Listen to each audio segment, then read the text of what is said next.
So, ito yung nabili ko sa aking 630 pesos. So, ayan, bali 36 piraso to. 210. Tapos, itong plastic bag is 45. Ito, magkano ba to? 45 din. Kamahal naman ang plastic nila dito. Tapos, ito, 200. Tapos, ito, 30 pesos. So, ayan yung aking nabili ngayong umaga. Kasi balak ko nga ano ako mamaya, tawag nun, munggo na may baboy. So, ayan. Tapos, ito, gagawin ko gagawan ko to ng chicken fillet. So, ayan. A few moments later. So, ayan, gagawin natin tong chicken fillet. Yan, kasi gusto ni Kano kasi yung wala nang buto ba. Pag nagprito siya or mag-buttered chicken siya, so wala nang buto. So, ang gagawin ko, tinatanggal ko kasi itong, pati yung balat. Ayan, ito. Ayan. Ayan, dumating yung mag-iisda. Hindi ako bibili kasi marami pa akong isda dyan. Ayan, may galunggong daw. Hoy, Karina, hindi ikaw yan. Nagtatahol na si Karina. So, ayan, tatanggalin ko to. Karina, wag ka magulo. Yung puso ng manok. Ay, may puso pa yung manok. So, ayan. Ang matitira na lang talaga dito. Ano, tawag nun. Yan. Ako mag-fillet. Para mabilis lang pag gusto niyang lutuin. Maluluto niya kaagad. Tsaka, ayan. Medyo medikuloso kasi yan si Kano eh. Alam niyo yun, medyo maselan siya. Ayan. Tapos ilalagay ko siya dito. Ilalagay ko yan mamaya sa ref. Kailangan kasi gusto niya yan malinis. Ayaw niya kasi daw yung magkakasakit siya. Kasi ayaw niya nga yan mag-doktor-doktor. Ayaw niya ng mga daming gamot na iniinom. Ayan. Kaya yung gagawin natin, sundan natin yung kanyang protocol. Charing. Diba? So, ayan. Ganito dapat pag nagpili. Ayan. Kasi pag talagang bumili ka sa mall, di ko alam kung kailan pa yan dineliver. Hindi naman. Madami namang yellow. Kaso lang, isang beses kasi nakabili kami. Hindi lang isa. Siguro 3 times. Tapos, hindi naman kasi agad namin naluluto. Pagtingin namin sa manok, parang ano na siya. So, yan na yung tinanggalan natin ng pili. Pwede yan tawag nun, mapupunta yan kay Karina. Sabi ko, sa wet market, gusto ko mamalengke kasi nga, mga fresh yung mga karne dyan. Basta marunong ka lang magpili. Sabi ko sa kanya.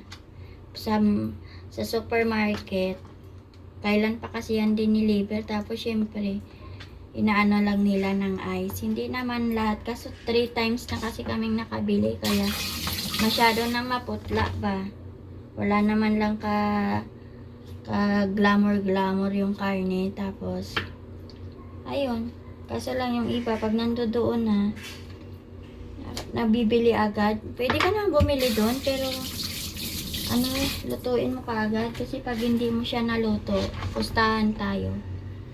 Kulay green. Kaya ang nangyari doon, ilaga ko na lang, tapos pinakain ko kay Karina.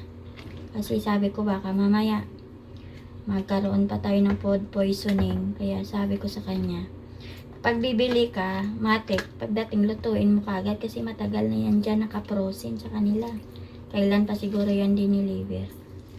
So, kaya sabi niya sa akin, bili ka ng manok sa market. Tapos gawan mo ako ng chicken fillet. Kaya ito yung ating chicken fillet. Ayan.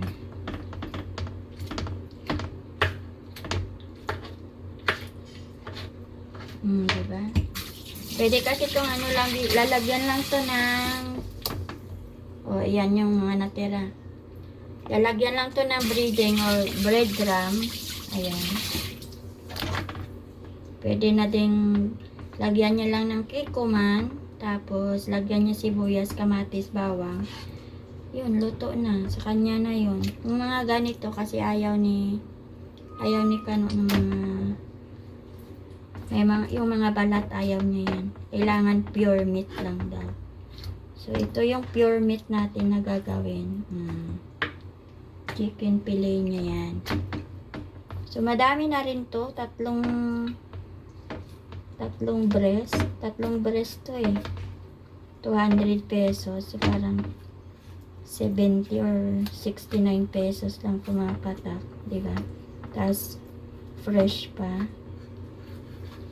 Ayan.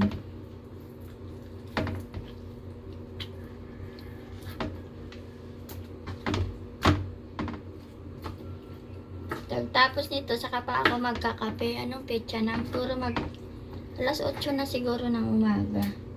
So, ayan lang. Ito, wala na to. Ito lang yung nakuha natin na breast. Ayan. So, yan na yung breast chicken ni Kano. Malinis na to. Mamaya pagkagising niya, dahil natulog pa siya, sabihin ko na okay na yung breast chicken niya. So, ayan. Hindi ko yan lalagyan ng asin kasi masasayang lang. Tapos lalagay natin sa ref. So, ayan, namalengke ako ng 6:30 kasi nawala dito yung lagayan ko ng cellphone. So, ito pala.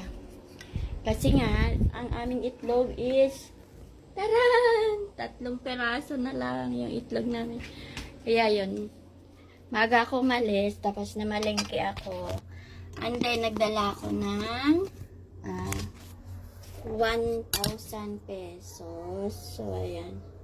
So, titingnan natin kung ilang peraso na lang yung natira kong pira. Dala ko kasi 1,000. So, bibilangin natin. So, ayan. Coins to coins. Tapos, ito na lang yung tira. 1, 2, 3, 370. So, ganito yung aming pera dito. 1, 2, 3, ayan, tagwa 100. Tapos, 50, tsaka 20. Minsan kasi nalilito si Kano. Yung 50, nababayad niya kapag ang binibili niya 20 kasi nga magkakulay daw. So, ayun, 370. Tapos, may mga coins. So, ito na lang yung natira ko. Dala ko 1,000. So, bumili ako ng manok. Ito, manok.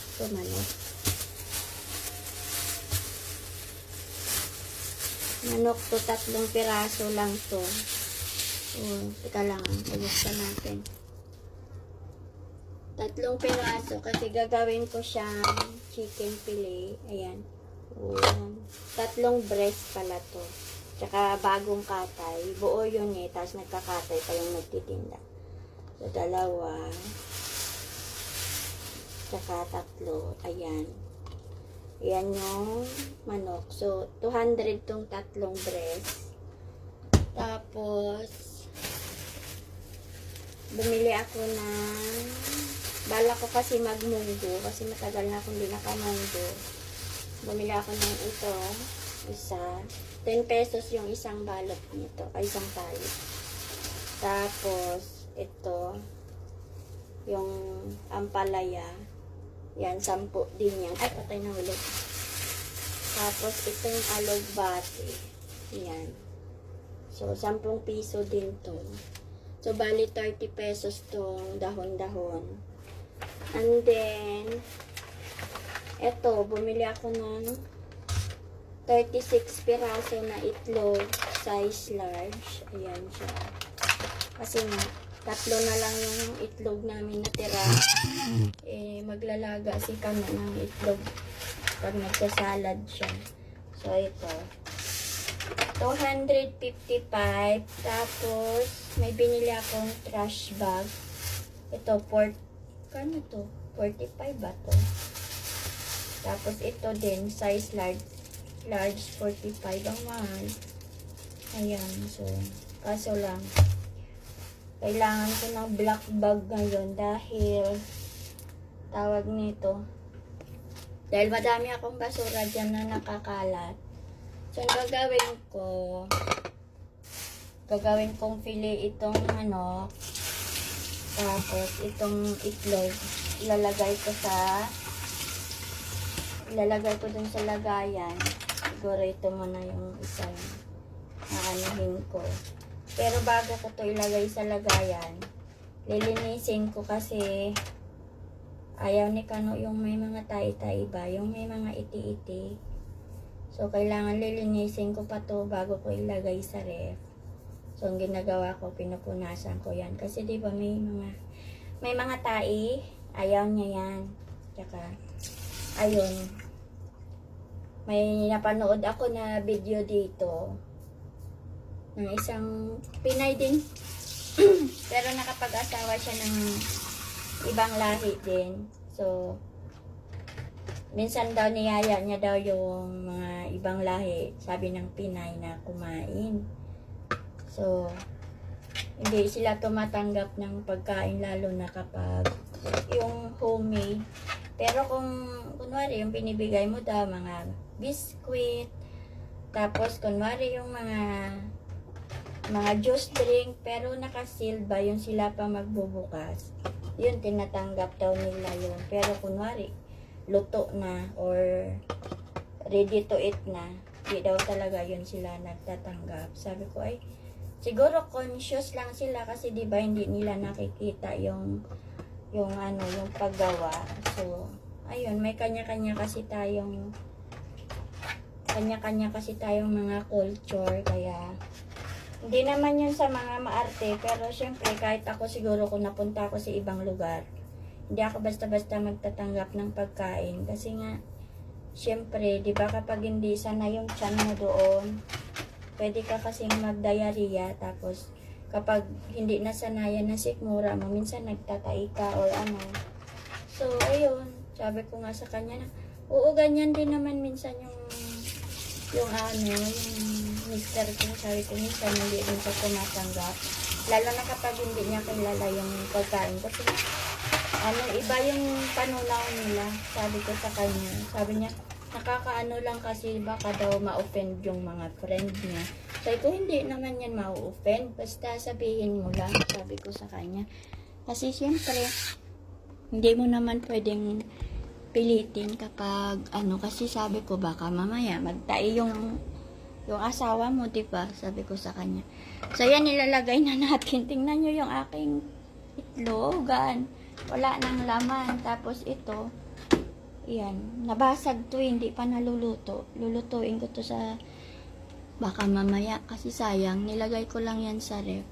Hindi naman yan sira, kaso lang basag lang siya. Naipit sa tray. Kaya piprituin ko yan, papalaman ko sa tinapay mamaya kasi sayang, ayoko magtapon ng pagkain talaga yan kasi yung pinakaayaw ko yung nagtatapon ng pagkain. So ayan, sabi ko kay Kano kanina, sa isang araw na lang ako magbayad ng bills ng kuryente para sabay kapag tawag nun, may bibilhin kami na bibili ako ng sabon. Wala na kasi akong sabon na panglaba.